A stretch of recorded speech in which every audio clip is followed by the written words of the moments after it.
desencadena a partir de las provocaciones en las embajadas de Perú y Venezuela.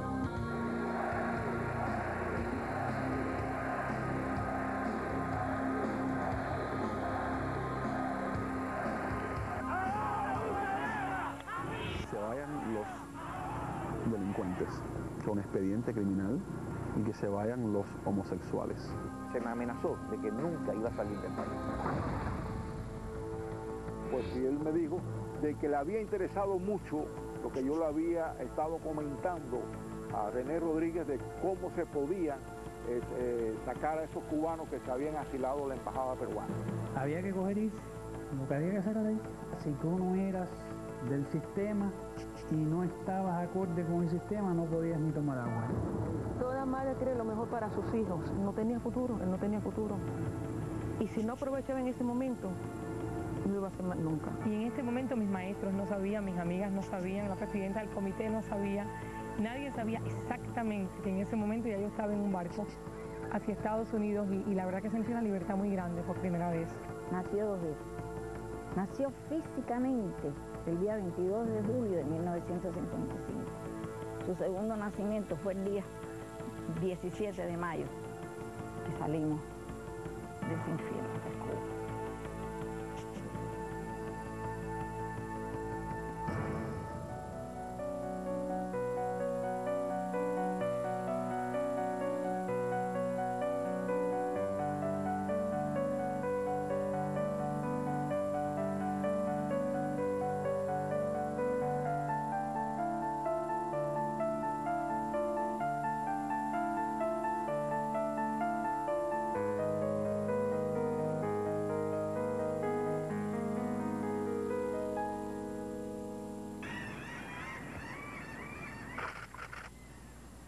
Siempre supe que el nombre del barco en el que yo vine se llamaba Mañana.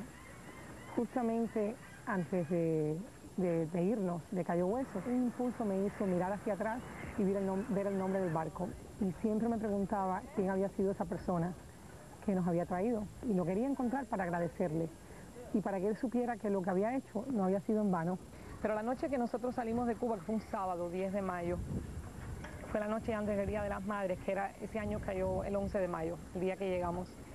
Y me recuerdo que me desperté durante la madrugada y le dije a mi mamá, la felicité por el Día de las Madres, y le pregunté por mi papá y ella me dijo que ya el barco de mi papá se había quedado atrás. Y yo recuerdo que mi hermana estaba aquí, yo estaba al lado de ella, mi hermana tenía entonces 11 años y yo 16. Y mi mamá estaba aquí aguantándonos a las dos por los tobillos, porque parece que tenía miedo que nos fuéramos a caer al agua. Y había un señor aquí enfermo, que recuerdo que tenía las piernas muy hinchadas y como moradas. Y después había otras personas alrededor, había gente aquí arriba, había gente abajo, había gente en todas partes del barco. El barco que vinimos nosotros se llamó El Rigor. Era un barco camaronero de como 49 pies, que eran de los más grandes más o menos que estaban en esa... y se dieron 2 semanas preciosas de clima. Vaya, si hubiéramos estado ahí de turista en la playa hubiera sido fantástico, pero obviamente no estábamos en eso. Y me recuerdo que la noche donde entró una tormenta horrible, una tormenta, pero una tormenta horrible, nos dijeron se tienen que ir ahora. Obviamente no quería que llegáramos, fue hecho con malicia, ¿no? Obviamente. Y después, como a las 11 de la noche, cuando más malo estaba el tiempo, fue cuando nos soltaron todos aquellos barcos. Como la tormenta era tan grande, los presos que estaban atrás, que no eran, en ese momento no eran presos, pero le dijeron, empezaron a decir comentarios en entierro marítimo, que iban a tirar gente para afuera. Y me recuerdo que el capitán del barco salió y tenía una pistola y dijo, aquí si alguien se va a tirar para el lado van a ser ustedes, que nadie sabe quiénes son. Muy horrible, y una oscuridad muy grande. Y aquel barco, las olas eran, yo no sé, 20 pies, yo no sé cuántas pies las olas. Porque aquel barco se levantaba y tú no veías nada para ningún lado, nada más que el cielo. Y luego después así caía y veías el mar allá arriba. Y tú decías, ¿qué cosa es esto? ¿A dónde estoy yo? Y aquello daba unos golpes y un ruido. Y así tuvimos la noche entera hasta por la mañana. Fue muy triste para mí. Yo estaba renuente a montarme en el barco. Renuente a montarme en el barco. Yo no quería irme. Ya yo había decidido que yo regresaba. El capitán del barco se me acerca y me dice, tómate esto que te vas a sentir mejor. Y me da una pastilla. no sé lo que es. Y cuando yo me despierto, yo estaba en el medio del mar. Yo no vine en un camaronero, yo vine en un yate, donde éramos 60 personas las que habíamos. Salimos con una neblina increíble. No, para mí, que salimos como a las 5 o 4 o 5 de la mañana. Yo había perdido la noción del tiempo, no sabía qué hora era, no sabía nada. Lo único que sé... Cada vez que me pasaba un barco, pues yo gritaba, Hugo, Hugo, porque mi corazón, a pesar de que me habían dicho de que él había renunciado. Lo único que sé es que mi amigo Luis Mucio me dice, sube, Hugo, sube. Y a medida que yo voy subiendo por la escalera, yo sentí una voz de lejos que dijo, ¡Hugo! En una de esas, cuando yo estoy gritando que ya se está aclarando que ya se ha ido la neblina, veo un yate muy lejos y veo a mi hijo Hugo acostado en la proa del barco. Y sentía la voz otra vez, ¡Hugo! Y mi amigo Lucio, desde el segundo piso del yate, se para y dice, ¡Mónica! ¡Te salvé a tu hijo! ¡Tu hijo quería renunciar y yo lo traje! Y él me decía, Hugo, tu mamá. Y yo decía, ¿dónde? Y yo vi una silueta, un barquito, y alguien me hacía así. Mi primera impresión y mi primera reacción de que en verdad había dejado Cuba para siempre y que comenzaba una nueva vida fue justamente 10 o 15 minutos después de haber zarpado a la embarcación, que se veían ya tintilantes las luces de La Habana, de Mariel, y espontáneamente alguien gritó, ¡viva la libertad! ¡Viva Cuba! Y empezamos a cantar el himno nacional, pero ya era un himno de destierro. Era un barco en el que supuestamente un camaronero podían viajar 60 personas, veníamos 204. Era suicida. Un estrecho muy peligroso y desde luego había días que el tiempo estaba buenísimo, pero así fácil, en cuestión de horas, el tiempo se ponía malísimo. Y desde luego, pues, nuestra prioridad para esa operación era el rescate.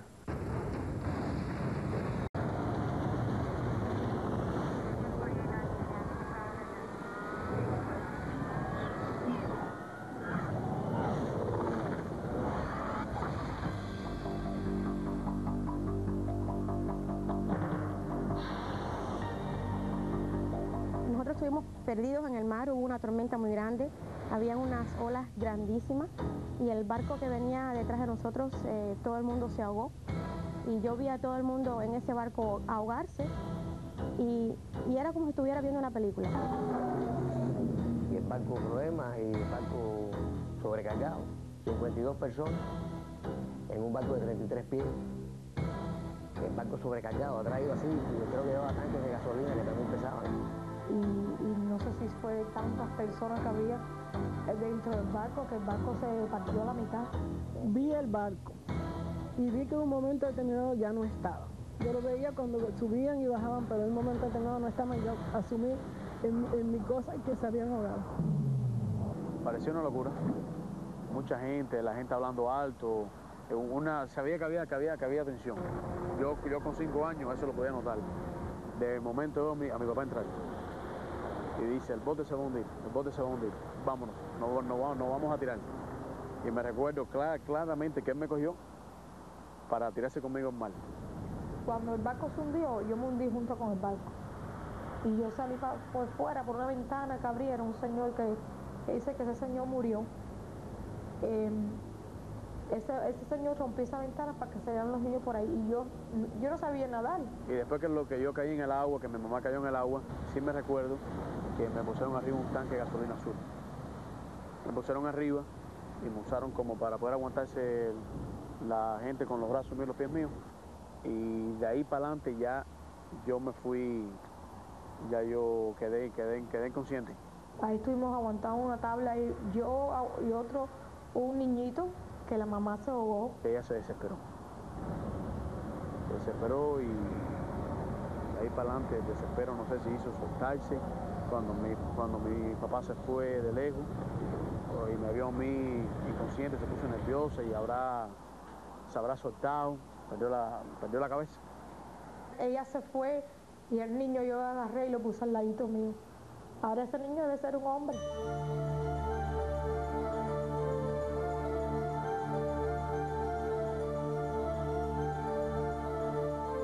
Si ella me está aguantando la mano, hizo parte de que porque yo estoy aquí hoy. Y eso hay que agradecerlo, yo tengo que agradecerlo por siempre. De mi mamá y mis hermanas no sabía nada, no supe nada. De mi hermana la mayor sí sabía de que estaba ahogada porque yo la veía al lado mío y la jalaba al lado mío. Y de mi mamá no supe nada hasta el otro día en la mañana que en el guardacosta pasaron las fotos y dijeron de las personas que estaban muertas. Dice, yo te voy a enseñar, para que no veas los cadáveres, para que no tengas esa impresión, yo te voy a enseñar la fotografía. Y tú me dices, parece que él sabía cuál era porque lo puso el último. Parece que dijo, para que se fuera adaptando a ver todos los problemas estos. Entonces yo fui viendo, no, y el último era ella.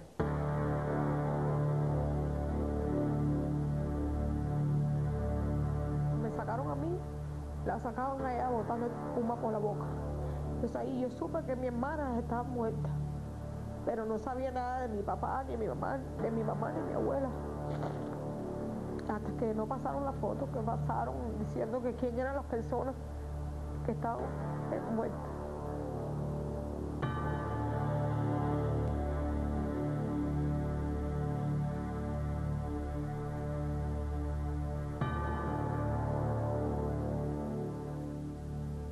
Ella tenía 13 años, murió su papá, murió su mamá, murió su abuela y murieron 2 hermanas de ella, sus 2 hermanitas.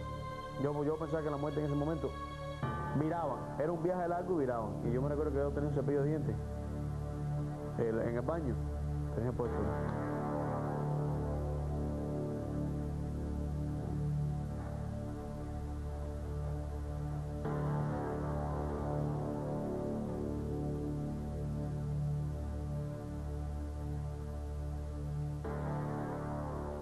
En Los Cayos fue el velorio y la enterraron, ellos están enterrados con Los Cayos también.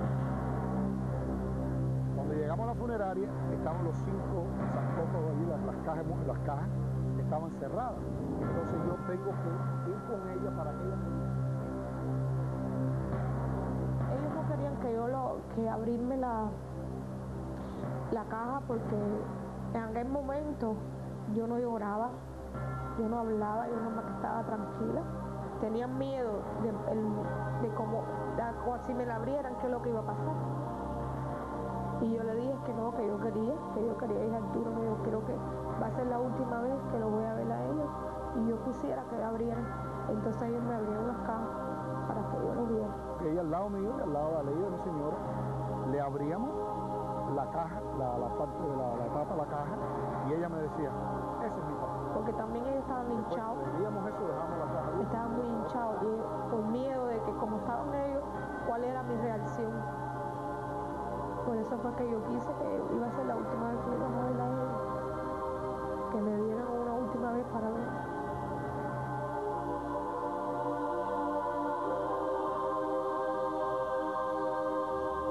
Esa es una cosa que nunca me voy a olvidar de ella, hasta el día que se muera.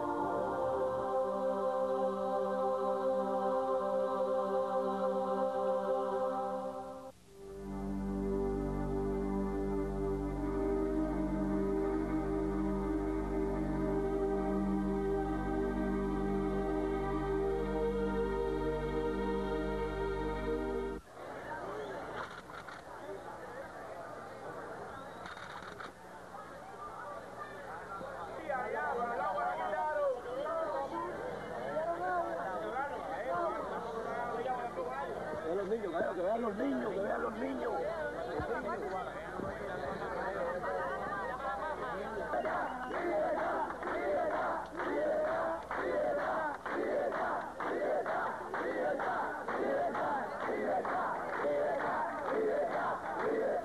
Y el hambre que se pasa aquí en este país, por eso hemos recurrido aquí, y el maltrato que se le da a los niños, a las mujeres, a la población en este país, y por eso nos hemos refugiado aquí en esta embajada, y pedimos que la embajada nos ayude para salir de aquí. Cuando se abre la embajada, no tengo la menor duda de que el gobierno no calculó las repercusiones que iba a tener. Jamás pensaron que en 48 horas entraran 10.834 personas.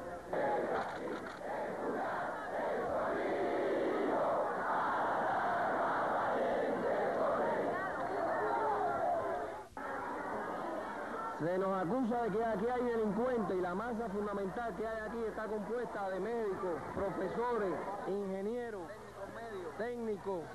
O sea que aquí hay una gran representación de la intelectualidad cubana. Nosotros estábamos en la escuela, éramos un grupo como de 27 alumnos que decidimos venir, esperamos por la noche. Se nos ocurrió la idea de quemar papeles, periódicos en este caso, y hacer tizne para pintarnos más prieto. Y así fue como pudimos brincar la cerca y meternos a la embajada.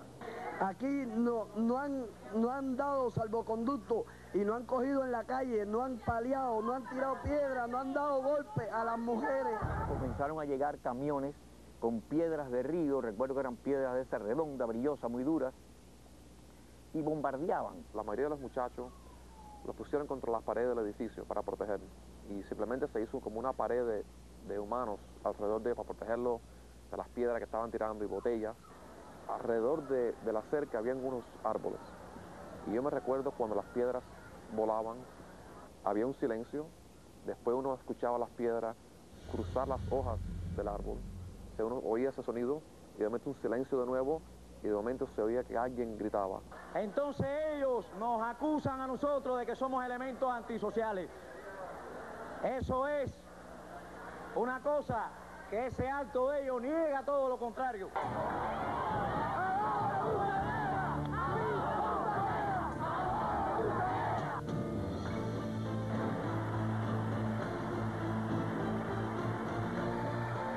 Ahora no le hemos dado salvoconducto y pasaporte solo al lumpe que se alojó en la embajada. Yo no entiendo la calificación de delincuente que nos da Castro a nosotros cuando hasta el día 5 nosotros estábamos en la calle trabajando, viviendo tranquilamente y nunca habíamos tenido ningún tipo de problema. Castro dice de que somos delincuentes por haber entrado en la embajada, por habernos asilado, por no querer seguir bajo la explotación de él. Nosotros somos los verdaderos patriotas que luchamos en contra del comunismo, que nos gobierna, en contra del comunismo internacional. Ya había muchos actos de repudio, había una ola de violencia desatada en el país muy grande a partir del día de la Embajada del Perú, de los hechos de la Embajada del Perú, y mi papá nos prohibió que dijéramos nada. En aquel momento estaba todo el mundo gritando, tirando huevos, muchachos que estaban en la cuadra de nosotros se metieron en la embajada cuando aquello. Los actos de repudio en mi casa duraron 42 días. Instalaron una tarima con micrófonos y empezaron a venir personas que yo desde lejos miraba por las rendijas y ya yo no los conocía. Empezaron a venir tropas de choque.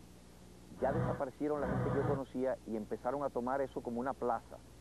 Eso continuó hasta llegar a ver 3.000, 4.000 personas. La calle tuvo que desviarse, las guaguas tenían que pasar por otro sitio. Y a partir de ese momento no pude salir más de la casa, me cortaron la luz, el agua, golpeaban la puerta. Todo el mundo gritaba que me iban a tirar por el balcón para después decir que me había suicidado. No los queremos, no los necesitamos.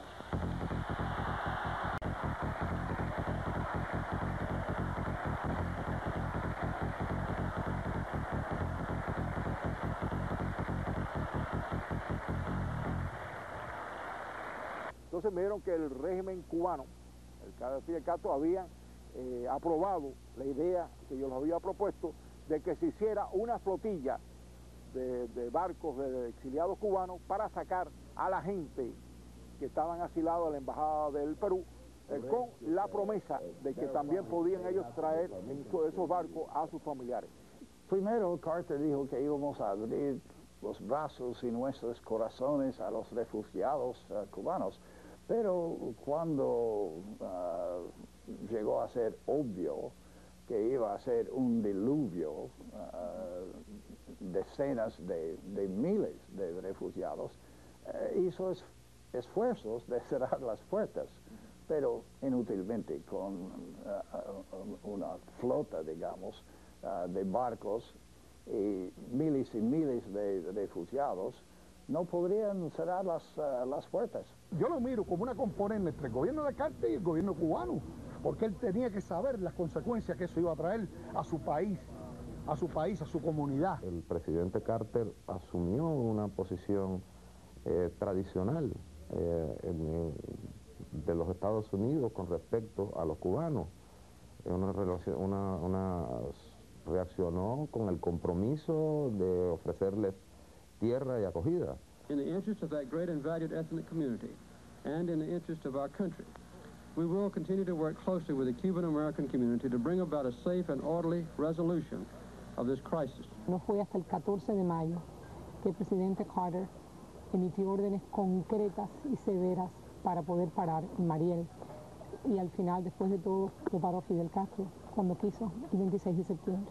El representante del Departamento de Estado, Peter Tornoff, a solo en septiembre hablamos con los cubanos, incluyendo Fidel, y llegamos inmediatamente a un acuerdo. Los cubanos iban a cerrar Mariel y nosotros, si fuera reelecto Carter, íbamos a empezar un proceso de negociaciones con la intención, eventualmente, de normalizar relaciones. Then we got to the point where we were stopping everyone from going south, and as the policy transitioned, through the period, so it was a unique time.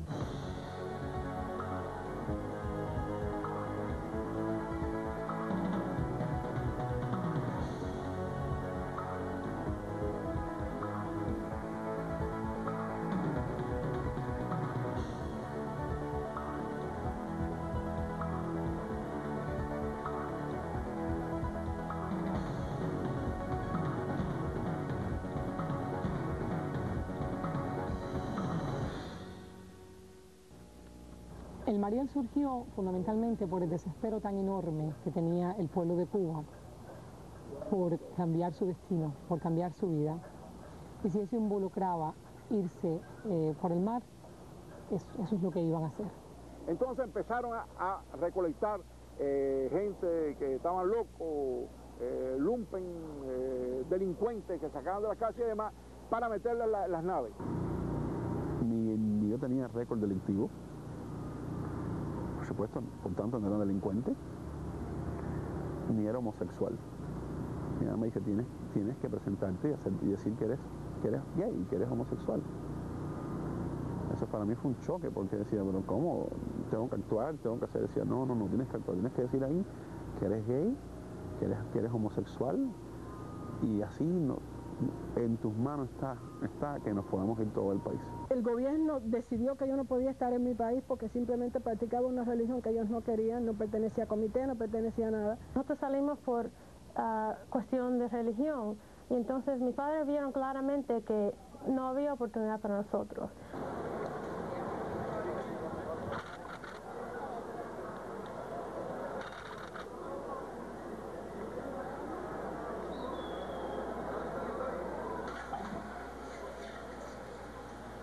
Llegamos a Cárdenas, nos apuntamos, me acuerdo que eso tenía que ser por homosexual. Damos todos los papeles, tiramos todas las fotos y todas las cosas y hicimos trámites y después seguimos para La Habana. 23 días estuvimos dentro de la embajada hasta que nos llevaron para el puerto El Mariel. En el 1980 yo me encontraba en mi casa y llegó un funcionario de la policía y me dijo, tú eres una persona que te gusta trabajar por tu cuenta. Tú eres una persona que eres desafecta a la revolución. Tú aquí no cabes. Me dijo, si mañana a las 9 de la mañana tú estás aquí, a la 1 de la tarde estás en el Combinado del Este con 4 años echados. Teníamos todos los papeles para salir por España y cuando se presentó Mariel, en migración enseguida citó a mi papá. Los que presos políticos fueron los primeros que trataron de sacarlo de allá. Y mi papá aceptó. René estaba becado, entonces no se le podía decir, porque si él lo hablaba allá en la escuela, figúrate el problema que se buscaba uno, de todo había que hacerlo oculto. Y entonces cuando llegó el día de salir, él estaba en la beca. Y tuvimos que coger un taxi allá en el pueblo de nosotros y entrar al lugar donde estaba él becado y decirle que la abuelita estaba muy enferma, que había que irse porque la abuelita estaba muy enferma. y montar y mira, para La Habana. Yo era menor de edad y mi mamá y mi papá tenían que firmarme la salida del país. Ahora me acuerdo de eso, porque yo era menor de edad. Y entonces le dije a mi mamá y mi papá que si no me firmaba, si yo me ganaba, aunque me comieran tiburón. Llegó la policía a buscarnos, un patrullero, a llevarnos a la famosa granja del Mosquito. Cuando salí de mi casa nos llevaron al Fontán, que era como una especie de un club ahora o en aquella época de trabajadores. En el puerto de Mariel estuvimos como 32 días. El Mosquito era como una especie de campo de concentración tropical. Eran como unas tiendas de militares de campaña de Río Olivo, abiertas completamente. Entonces teníamos como una especie de catre de lona, sin colchón y sin sábana. Y estábamos todos rodeados por una cerca de púa. Los familiares estábamos mejor que nadie en realidad. Del otro lado de esa cerca estaban los que habían estado en la Embajada del Perú y en otra cerca aún más protegidos o vigilados por incluso perros, guardias con perros, estaban las personas que se habían presentado en diferentes lugares para irse como escoria. En el Mosquito era un lugar que, donde estábamos nosotros, ya estábamos, nos tenían a los menores de edad junto con los presidiarios, o en ese momento expresidiarios, porque ya eran libres, ¿no? Los militares llegaban y nos tiraban 100, 200 periódicos con las fotos y nos decían, en específico se dirigían a las personas de la raza negra, ¿entiendes? Decían, mira, ¿de dónde van ustedes? Mira lo que le hacen a los negros allá, mira. Me arrepentí, no pude más, y mi mamá que no se iba, no, ya era demasiado. Cuando él renuncia, que yo le voy a la posta y le digo que no, que yo quiero renunciar, que yo quiero irme, que ya yo no tomé la decisión de no ir para Estados Unidos, me dice el señor, un oficial, que no, que tenía que ya irme. Después que renuncio a mi salida, tengo paso, ahí me cogen y me dijeron, un capitán me dijo no, que tenía que irme, porque me iban a meter no sé cuántos años preso. Le dije, mira, méteme 20, 30, 40, 50, fusílame, yo no me voy a ir. Habían personas que decían, yo vine a buscar a esta familia, y los guardias le decían, no, aquí tú te llevas al que te demos, aquí a mí no me interesa qué familia tú viniste a buscar, aquí tú te llevas al que te montamos en el barco. Entonces en un barquito de 15 pies, de 8 pies, de 12 pies, montaban 20 y 30 personas. Éramos 4 que queríamos traer la familia, y entonces Michael nos dijo que él no cobraba nada, que lo único que quería que le pagáramos todos los gastos del barco. Asking me to go down and get their families, and I really didn't know what was going on. I said, well, what are you talking about? And they took the time to explain to me that Cuba was open at the moment, that there was a Mario boat lift, and that they needed someone who could safely bring their sisters, brothers, mothers, children. En el Valley Chief, yo te diría que había más de 200 personas, posiblemente 230. La línea de flotación ya estaba bajo el agua. Recuerdo que mi tío y mi papá me dijeron, esto así no puede salir. Y efectivamente el barco como que se aconsejó él solo y se rompió ahí mismo.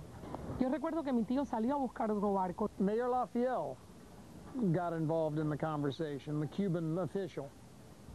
And he said, Captain, if you will help me get this boat out of here with these people, he said, I will send your 76 people or whatever the number was.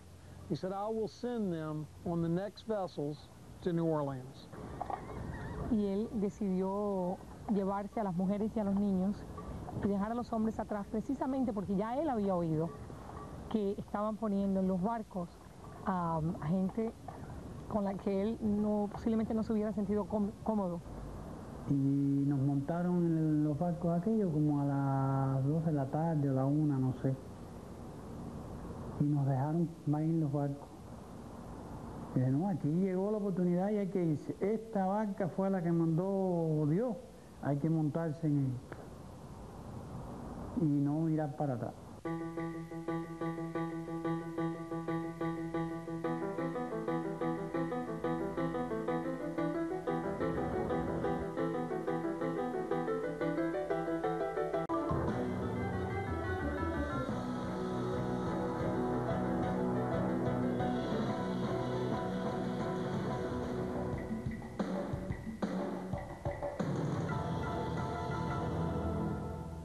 cuando estamos en la fila de barcos, porque era una fila enorme de barcos para entrar a Cayo Hueso, el capitán habló con los guardacostas de Cayo Hueso y nos dejaron entrar a nosotros. Empezamos a recibir a los que llegaban buscando en Cayo Hueso, en los hoteles, sábanas, toallas, jabones, en los restaurantes cubanos pidiéndole comidas para ellos, yendo a las boticas a buscar medicina, médicos locales que los atendieran a los que llegaban heridos, a los que llegaban traumatizados, a los que llegaban deshidratados. La gente diciendo, mira, mira, ahí está, ya llegamos. Y ahí ya me di cuenta que estábamos llegando, entonces salí y pude ver que estábamos llegando a Cayo Hueso. Y recuerdo haber visto mucha gente esperándonos, mucha gente incluso gritando consignas, o lo que a mí me parecía consignas. Gritaban Viva Cuba Libre, pero recuerdo que me sentía asustada porque yo me había acabado de ir de un país de consignas y pensé, había llegado a otro lugar de consignas. El americano de inmigración que nos recibió y lo primero que nos dijo fue Welcome to America, bienvenido a América, y me dio una Coca-Cola. Y fue la primera vez que tomé una Coca-Cola caliente, porque ni fría estaba. Curiosamente, el 11 de mayo fue el día que más cubanos llegaron en un solo día del Mariel. Más de 5.000 personas en menos de 24 horas. Y nosotros llegamos ese día. Yo llegué el 17 de mayo aquí. Llorando.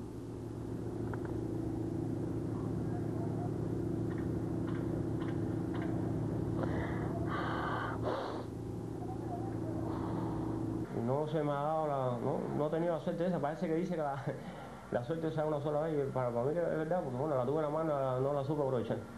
Legalmente estoy en todos los bombos, el 94, el 96, el 98, todos los echados y no me ha llegado nada. No, señor Otto Mariel, el primero soy yo. Ahí nos pusieron unas carpas y al otro día, a los 2 días, volamos en un avión que se estremecía todo, pero nosotros no nos preocupábamos y volamos para refugio, a la base militar de Indiantown, en Pensilvania. Y en pocos días tuvimos la Guardia Nacional que vino a Cayo Hueso y declaramos estado de emergencia. Y ahí es donde empezamos ya a ver que llegaban por miles los cubanos que oían de Cuba. Aquí estuve en el Orange Bowl, no precisamente aquí, en unas carpas que habían fuera. El Orange Bowl se abrió porque tenía capacidad para 70.000 personas en un juego de fútbol, los baños para atender a todas esas personas, más las concesiones en donde se le vende la comida al que venga un partido de fútbol. El Orange Bowl era una ciudad de emigrantes recién llegados. Eran carpas y carpas y carpas y carpas. No aquí adentro, afuera. Montañas de ropa, donaciones, literas por todos lados y caras de desesperación del lado adentro y caras de alegría del lado afuera. El locker room, en donde se cambian los futbolistas su ropa, que se lleva, ahí se puso la enfermería y había médicos voluntarios aquí, cubanos, que estaban aquí 24 horas al día atendiendo a cualquiera que llegara con problemas de enfermedades y que sea.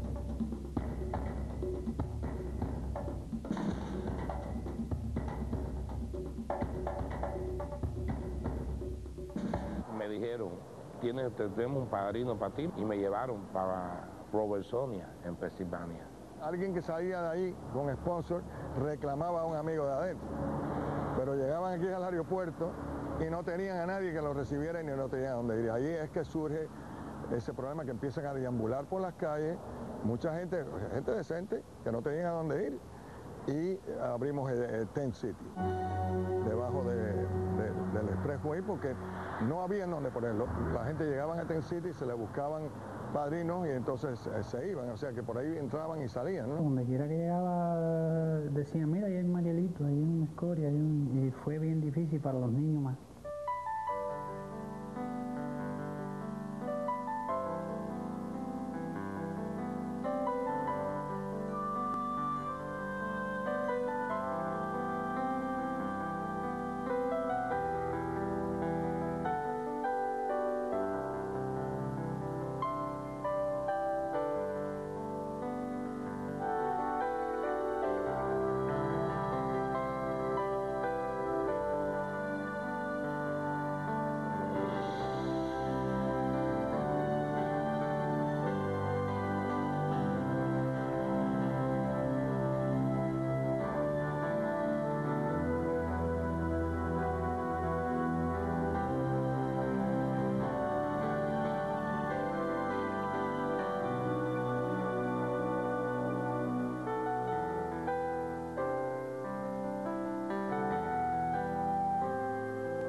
crié en un pueblo que se llama Artemisa, obviamente, pero nací en el campo, en Habana Campo, en una finca que se llama El Destino. Y vinieron muchísimos, muchos muchachos jóvenes, muchos muchachos. Y era difícil de mantenerlos detenidos ahí 1 mes, 2 meses metidos en un campamento sin saber qué les iba a pasar. Mi familia vivía en Coral Gables, nos tocaba ir a la escuela de Coral Gables, pero como éramos cubanos, acababa de llegar, nos mandaron a una escuela en Overtown, donde éramos los únicos blanquitos, eran toda una escuela de morenitos, ¿no? Igual que los padres y los niños morenos que iban a esa escuela no sabían ni quién éramos nosotros, no nos entendíamos. Yo me recuerdo que yo tenía que ir yo salía de mi clase, me tenía que pelear con los otros muchachitos, ahí le buscaba a mi hermano a su clase y lo llevaba a su clase, todos los días era una pelea, pero pelea física. Fuera de Miami había una opinión mala de los hispanos, no sé si era por el Mariel en sí o por qué. Pero en el colegio me gritaban mucho que me fuera otra vez en mi banana boat. Tenía acento, claro, entonces se burlaba mucho de mí. El estereotipo era de que éramos los marielitos, los marielitos. Y de cierta forma éramos diferentes, es decir, el acento cubano era diferente. Y cuando yo vivía en Miami, algunas veces yo, para hacer como una broma a mis amigas, estaba manejando, salíamos un sábado de noche o whatever, y yo manejaba y decía, te voy a enseñar mi primera casa aquí en los Estados Unidos. Entonces manejaba, me iba por ahí y salía frente del Orange Bowl. Y entonces yo decía, esa es mi primera casa en los Estados Unidos. Y ellos me decían, ay, pero tú viste aquí, ¿cómo que esa fue tu primera casa? No, porque yo soy marielita, vine en mayo del 80, por esta razón y esto, soy marielita, 100%.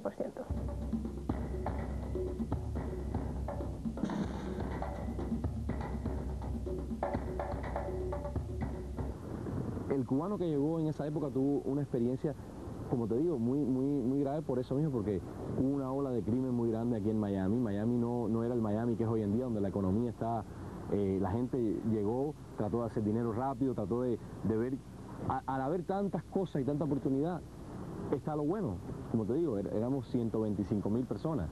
Mucha gente, la mayoría, agarró por el lado bueno de trabajar, de salir afuera, pero mucha gente, al estar expuesto a muchas más cosas, agarró por otros caminos. Yo diría que 1.000 o 2.000 personas, a lo más, que venían con problemas, porque los habían sacado de las cárceles o de las manicomios o que se fueran. La prensa mundial, en lugar de reportar ese desespero del pueblo cubano, lo que reportó fueron los delincuentes que estaban llegando por el puente del Mariel. Que no éramos todos como nos estaban pintando, no éramos, tú sabes, el de Scarface y nada de eso. Yo creo que si no hubieran visto tipos como Tony Montana en Miami en los 80, nunca se hubiera hecho un Scarface. Entonces, nos dio mala fama, nos marcó como inmigración, pero se hizo la película porque había muchos Tony Montana en Miami en los 80. El día 13 de agosto de 1980 me entró la llamada, me dijo, ¿eres tú, Rafaelito? Digo, sí. Dice, me alegro que hayas llamado. Digo, ¿y eso? Me dice, tu mamá está muriendo, tiene un infarto. Me volví como loco.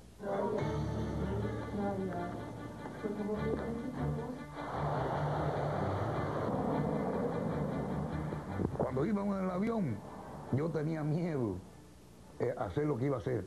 Yo tenía miedo. Y digo, si esta gente se dan cuenta que agua con gasolina y me van arriba, me van a matar a leña. En eso nos mandan a abrochar los cinturones que vamos a aterrizar. Y en el Aeromuesa. Y entonces una cosa así, un ímpetu, cogí la botella, le quité la tapa y eché arriba un asiento. Y le puse la piel a la fosforera. Le dije, ¿para Cuba o le doy candela al avión?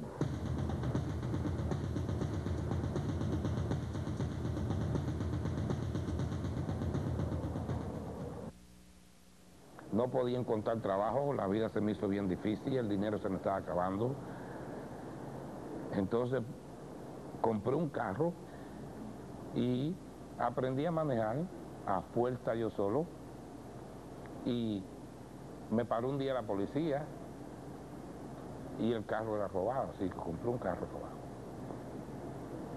Y ahí vinieron los primeros problemas. Ya cuando fui a la prisión, la vida se hizo completamente oscura para mí.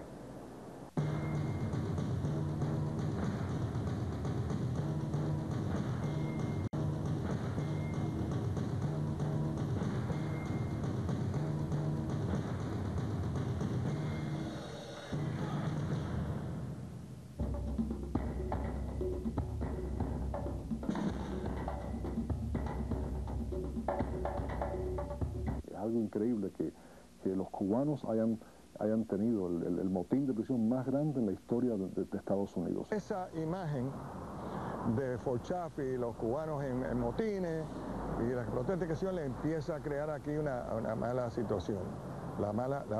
Ya entonces Marielito se convierte en una connotación mala. Después de 25 años se ha demostrado que no solo era inmoral, sino también era ilegal. Y la Corte Suprema ha dicho la detención indefinida de seres humanos que ya hayan terminado de cumplir su sentencia por cualquier error que hayan cometido es inconstitucional. Yo hoy lo que no tengo, no sé cómo orarle al Señor ni pedirle a Dios que me dé la oportunidad de que se abra esa puerta. Yo vengo, me juego la vida en el agua por 5 días. Sin tomar agua, sin dormir, sin nada, sin alimento. Y me entrego a esta gente, cuando llego aquí, me la entrego al Servicio de Inmigración. Yo me llevé el 14 de agosto un avión para Cuba. Vengo a responder por él. Lo más lindo, hermano. Lindo, lindo, lindo, lindo.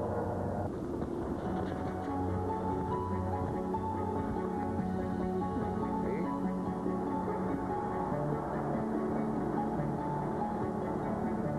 Que viva la libertad.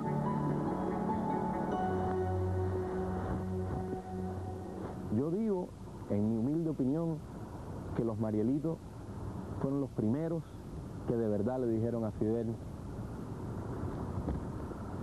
en la cara, hasta luego. Bueno, yo creo que el éxodo de Mariel, la gran oleada esa que tuvo un impacto muy fuerte en la vida de la ciudad, la mejoró en un sentido. Aquí estaban los cubanos ya establecidos, pero esto le dio un nuevo gesto, le dio una frescura a esa cubanía que no se había perdido a pesar de tantos años de destierro. Adoro este país y adoro esta ciudad, sobre todo Miami, y adoro la oportunidad que tuvimos aquí cuando en mi país no la tuve. Hace 25 años y hay mucha gente que han logrado muchas cosas lindas que en Cuba nunca lo iban a lograr. Y le doy muchas gracias a Dios y a este país por todo lo que me ha dado. Yo decidí escribir un libro sobre el Mariel, no para decir que no vinieron delincuentes y locos en el Mariel, sino para decir que la mayoría de los que vinimos por el Mariel son gente como yo, gente normal, que quería una mejor vida, estudiantes, trabajadores, intelectuales, artistas. El Mariel vino de todo un poco, una verdadera representación de la sociedad cubana en 1980. Para mí Cuba es mi eterno amor secreto, de verdad, porque yo puedo hacerlo todo, puedo tener todos los éxitos, puedo el día de mañana ganarme un Oscar y no me va a traer la felicidad que me puede traer saber que mi país sea libre.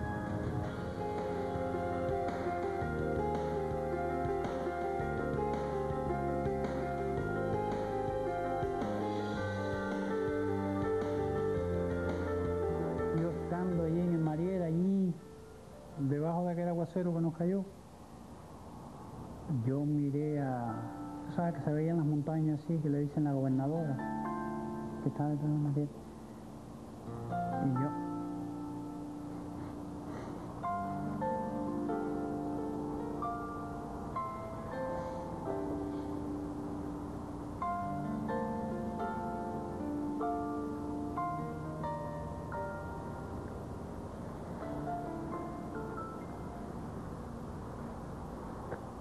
Y yo miré la montaña así y dije, déjame mirarla bien porque en largo tiempo no la voy a volver a ver.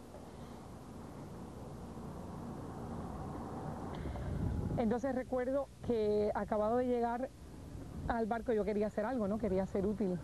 Y con esta ilusión de los 16 años bajé y traté de ayudar a una señora que se llamaba Blanca a hacer unos sándwiches, fundamentalmente para los niños, había niños. Y cuando me pongo a hacer los sándwiches, ella me dijo, sube, sube, que ya nos vamos y tal vez sea la última vez que veas a tu país. Y salí y yo tenía esta ilusión de que podría ver la isla entera.